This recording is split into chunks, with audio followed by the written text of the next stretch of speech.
అయితే మనకి శర్వానంద్ గారు యాక్ట్ చేసిన మనకి బైకర్ మూవీ చూడడం జరిగిందండి. అయితే మనకి మొత్తం ఏంటంటే స్పోర్ట్స్ బ్యాక్ డ్రాప్, ఇంకోటి ఏంటంటే మూవీ చూసిన అది అర్థమైందని ఫస్ట్ స్పోర్ట్స్ బ్యాక్ డ్రాపే అనుకున్నా.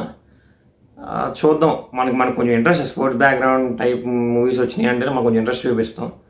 జెర్సీ మూవీ ఇలాంటి మూవీ చూశాను నేను, కొంచెం ఇంట్రెస్ట్గానే ఉంటుంది. కానీ ఏంటంటే మొన్న పోయినసారి మాత్రం కొంచెం డిసప్పాయింట్ అయ్యా. ఏ సినిమాలు అంటే మన ఛాంపియన్ సినిమాలు కొంచెం బాగా డిసప్పాయింట్. ఆ సినిమా చూసా కొంచెం భయం వేసింది. అరే స్పోర్ట్స్ అంటే కొంచెం మళ్ళీ ఎందుకు ఆ సినిమా చూసాం ఒకళ్ళు అలా అదే మళ్ళీ ఎక్స్పీరియన్స్ అవుద్దా అని చెప్పేసి టెన్షన్ కూడా వచ్చింది మూవీ బైకర్ చూద్దాం అన్నప్పుడు. అయితే చూద్దాం, ఒక ట్రై చేద్దాం, ఎందుకంటే మనం రివ్యూ ఇవ్వాలి కాబట్టి కంపల్సరీ మూవీ మిస్ అవ్వం కాబట్టి చూడడం జరిగింది. అయితే ఫస్ట్ నుంచి లాస్ట్ వరకు కూడా చాలా బాగా అనిపించిందండి. మంచి ఎంగేజింగ్ మూవీ అని చెప్పచ్చు. మనకి సినిమాటోగ్రఫీ కానీ ఇంకోటి ఏంటంటే కెమెరా కూడా టెక్నికల్గా పరంగా అయితే కెమెరామ్యాన్కి చాలా ఖచ్చితంగా కంగ్రాట్స్ చెప్పాలండి. ఎందుకంటే బాగా కెమెరా వర్క్ కనపడుతుంది మూవీలో. మొత్తం యాక్టింగ్ కానీ మన శర్వానంద్ గారు ట్రాన్స్ఫర్మేషన్ అంటే బాడీ ట్రాన్స్ఫర్మేషన్ అంట. ఏదైతే రేసింగ్ చేస్తున్నప్పుడు ఆయన బాడీ ఉన్నది, తర్వాత ఆయన వాళ్ళ నాన్నగారికి దూరంగా వెళ్ళిపోయిన తర్వాత మళ్ళీ రిటర్న్ వచ్చినప్పుడు ఆయన బాడీ ట్రాన్స్ఫర్మేషన్ కానీ రెండింటికి డిఫరెన్స్ చూపించారు చూడండి. అదే టాప్ నాచ్. 22 కేజీ తగ్గారంట ఆయన. నిజంగా చాలా అప్రిషియేషన్ చేయాలి. మూవీ కోసం ఇంత హార్డ్ వర్క్ చేస్తున్నారంటే ఆయన యాక్టింగ్ కూడా ఎక్సలెంట్గా ఉంది. ప్రతి ఒక్కరు కూడా వాళ్ళకి ఇచ్చిన పాత్రలో బాగా ఇన్వాల్వ్ అయ్యి చేశారండి. సినిమా అయితే నాకు బాగా నచ్చింది. ఖచ్చితంగా ఈ సినిమా మట్టికి మిస్ అవ్వద్దు. ఇంకోటి ఏంటంటే స్పోర్ట్స్ బ్యాక్డ్రాప్ నచ్చిన మాత్రం కంపల్సరీ మిస్ అవ్వద్దు. ఈ సినిమా మాత్రం మిస్ అయితే మంచి మూవీ మిస్ అవుతారు. నాకైతే ఎక్కడా కూడా ల్యాక్ బోర్ అనిపించలేదు. ఎక్కడ కూడా లెందీ ఫీల్ అనేది రాలా.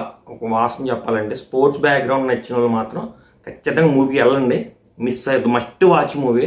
ఇది మిస్ అయితే మాత్రం మంచి మూవీ మిస్ అవుతారు. ఎందుకంటే నేను ఇంతలా చెప్పండి అర్థం చేసుకోండి. ఖచ్చితంగా మిస్ అవ్వద్దు. ఈ మూవీ మటుకు మిస్ అయితే మంచి మూవీ మిస్ అవుతారు. రాజశేఖర్ గారు కూడా చాలా బాగా చేశారు. ఆ చిన్న పిల్లాడు ఒక పిల్లాడు ఉన్నాడు, శర్వానంద్ గారు అబ్బాయి యాక్ట్ చేశారు. ఆ అబ్బాయి అయితే టాప్ నాచ్ అండి. ఆ అబ్బాయి మాట్లాడిన ప్రతి మాట కూడా మంచి ఎమోషనల్గా, మంచి ఇన్వాల్వ్మెంట్గా ఆయన మాట్లాడినప్పుడు ఇన్వాల్వ్ అయిపోతాం అనమాట ఆ క్యారెక్టర్కి, ఆ పిల్లోడి క్యారెక్టర్కి. ప్రతిదీ కూడా టాప్ నాచ్. బ్రహ్మాజీ గారు కూడా బాగానే చేశారు. మిగతా కో యాక్టర్స్ కూడా అందరూ కూడా ఎక్సలెంట్గా చేశారు. చాలా బాగుందని చెప్పాలండి మూవీస్. అంత టెక్నికల్గా కానీ, యాక్టింగ్ పరంగా కానీ, క్యారెక్టర్స్ కానీ అంత టాప్ నాచ్ ఉంది. బాగుందండి. ఏదైతే మనకి బైక్ రేసింగ్ విజువల్స్ కానీ ఆ సీన్స్ అన్నీ ఉన్నాయో అవన్నీ ఇంకా పీక్స్ అనమాట. ఆ సౌండ్ కూడా చాలా పర్ఫెక్ట్గా ఉంది. ప్రతి చోట బీజిఎం కూడా చాలా ఎవరు కొట్టారో కానీ మ్యూజిక్ బీజిఎం కానీ ఇంకా టాప్ నాచ్ అండి. ఆ బీజిఎం మాత్రం సిచ్యువేషన్ అక్కడ కొట్టారు. ఎక్కడ కొట్టాలో ఎక్కడ కొట్టకూడదో బాగా తెలుసు ఆయనకి. సైలెంట్గా ఒక సీన్లో సైలెంట్గా ఉంచి క్లైమాక్స్లో సడన్గా మ్యూజిక్ వచ్చింది. అది నిజంగా అక్కడ అప్రిషియేషన్ ఇవ్వాలి. బాగుంది, అంతా బాగుంది. ఆల్ గుడ్ అండి. మంచి మూవీ చూసాం, ఫీల్ వచ్చింది. ఖచ్చితంగా మిస్ అవ్వద్దు. ఈ మూవీ మాత్రం మిస్ అయితే మంచి మూవీ మిస్ అవుతారు. అయితే దీనికి రేటింగ్ వచ్చేసి 5కి 4 ఇవ్వచ్చండి.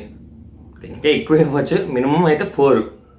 ఫ్యామిలీ డ్రామా కూడా ఉంది కాబట్టి, అదే ఫుల్ స్పోర్ట్స్ డ్రామా అయితే కొంచెం టోటల్ ఫుల్ ఇచ్చేసేవాడిని. ఫ్యామిలీ డ్రామా కూడా ఉంది కాబట్టి మొత్తం కలిపితే అంతా కూడా వర్కౌట్ అయింది. ఫ్యామిలీ డ్రామా వర్కౌట్ అయింది, స్పోర్ట్స్ డ్రామా రెండు వర్కౌట్ అయినాయి. అందరు ఎఫర్ట్స్ కూడా గట్టిగా పెట్టారు. డైరెక్షన్ కూడా చాలా బాగుంది. ఒక నిమిషం నాకు ఏంటంటే జెర్సీ సినిమా చూసిన ఫీల్స్ వచ్చింది. మేబీ దాని రిఫరెన్స్ ఏమైనా తీసుకున్నారనుకుంటా.